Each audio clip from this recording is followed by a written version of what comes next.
कहा, हमारे स्वामी को चाहिए कि एक मजबूत डंडा लेकर उस कोठरी में जाए जहां उसकी स्त्री चीख चिल्ला रही है। दरवाजा अंदर से बंद कर ले और स्त्री की जमकर पिटाई करे।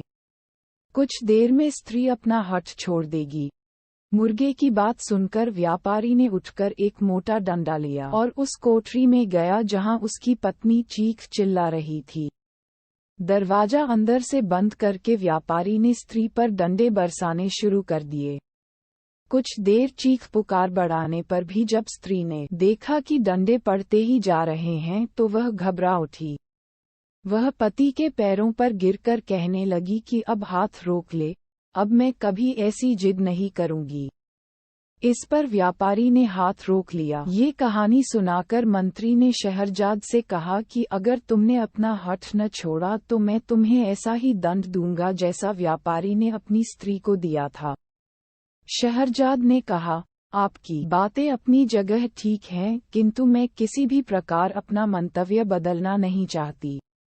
अपनी इच्छा का औचित्य सिद्ध करने के लिए मुझे भी कई ऐतिहासिक घटनाएं और कथाएं मालूम हैं, लेकिन उन्हें कहना बेकार है।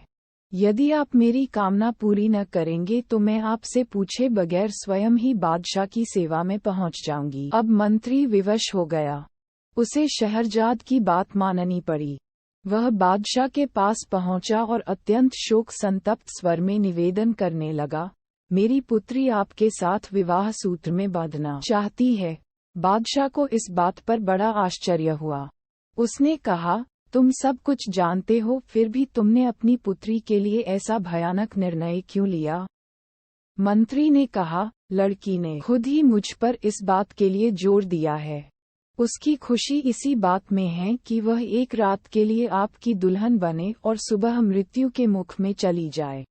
बादशाह का आश्चर्य इस बात से और बढ़ा। वह बोला, तुम इस धोखे में न रहना कि तुम्हारा ख्याल करके मैं अपनी प्रतिज्ञा छोड़ दूंगा। सवेरा होते ही मैं तुम्हारे ही हाथों तुम्हारी बेटी को सौंपूंगा कि उसका वध करवाओ। ये भी याद रखना कि यदि तुमने संतान प्रेम के कारण उसके वध में विलंब किया तो मैं उसके वध के साथ तेरे वध की भी आज्ञा दूंगा। मंत्री ने निवेदन किया, मैं आपका चरण सेवक हूँ। यह सही है कि वह मेरी बेटी है और उसकी मृत्यु से मुझे बहुत ही दुख होगा, लेकिन मैं आपकी आज्ञा का पालन करूंगा। बादशाह ने मंत्री की बात सुनकर कहा, ये बात है तो इस कार्य में विलंब क्यों किया जाए? तुम आज ही रात को अपनी बेटी को लाकर उसका विवाह मुझसे कर दो। मंत्री बादशाह से विदा लेकर अपने घर आया और शहरजाद को सारी बात बताई। शहरजाद ये सुनकर बहुत प्रसन्न हुई और अपने शोकाकुल पिता के प्रति कृतज्ञता प्रकट करके कहने लगी, आप मेरा विवाह करके कोई पश्चाताप न करें। भगवान चाहेगा तो इस मंगल कार्य से आप जीवन पर्यंत हर्षित रहेंगे। फिर शहरजाद ने अपनी छोटी बहन दुनियाजाद को एकांत में ले जाकर उससे कहा, मैं तुमसे एक बात में सहायता चाहती हूँ। आशा है तुम इससे इनकार न करोगी। मुझे बादशाह से ब्याहने के लिए ले जाएंगे। तुम इस बात से शोक विह्वल न होना, बल्कि मैं जैसा कहूँ वैसा करना। मैं तुम्हें विवाह की रात पास में सुलाऊंगी और बादशाह से कहूंगी कि तुम्हें मेरे पास आने दे ताकि मैं मरने के पहले तुम्हें धैर्य बंधा सकूं। मैं कहानी कहने लगूंगी। मुझे विश्वास है कि इस उपाय से मेरी जान बच जाएगी। दुनियाजाद ने कहा, तुम जैसा कहती हो वैसा ही करूंगी। शाम को मंत्री शहरजाद को लेकर राजमहल में गया। उसने धर्मानुसार पुत्री का विवाह बादशाह के साथ करवाया और पुत्री को महल में छोड़कर घर आ गया। एकांत में बादशाह ने शहरजाद से कहा, अपने मुंह का नकाब हटाओ। नकाब उठने पर उसके अप्रतिम सौंदर्य से बादशाह स्तंभित सा रह गया, लेकिन उसकी आंखों में आंसू देखकर पूछने लगा कि तू रो क्यों रही है? शहरजाद बोली, मेरी एक छोटी बहन है जो मुझे बहुत प्यार करती है और मैं भी उसे बहुत प्यार करती हूँ। मैं चाहती हूँ कि आज वह भी यहाँ रहे ताकि सूर्योदय होने पर हम दोनों बहनें अंतिम बार गले मिल लें। यदि आप अनुमति दें तो वह भी पास के कमरे में सो रहे। बादशाह ने कहा, क्या हर्ज है?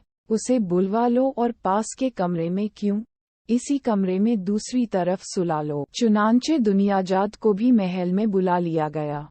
शहरयार शहरजाद के साथ ऊंचे शाही पलंग पर सोया और दुनियाजाद पास ही दूसरे छोटे पलंग पर लेट रही। जब एक घड़ी रात रह गई तो दुनियाजाद ने शहरजाद को जगाया और बोली, बहन, मैं तो तुम्हारे जीवन की चिंता से रात भर न सो सकी। मेरा चित्त बड़ा व्याकुल है।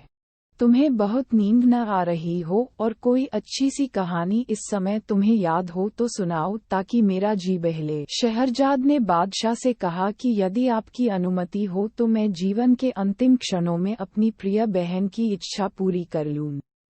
बादशाह ने अनुमति दे दी।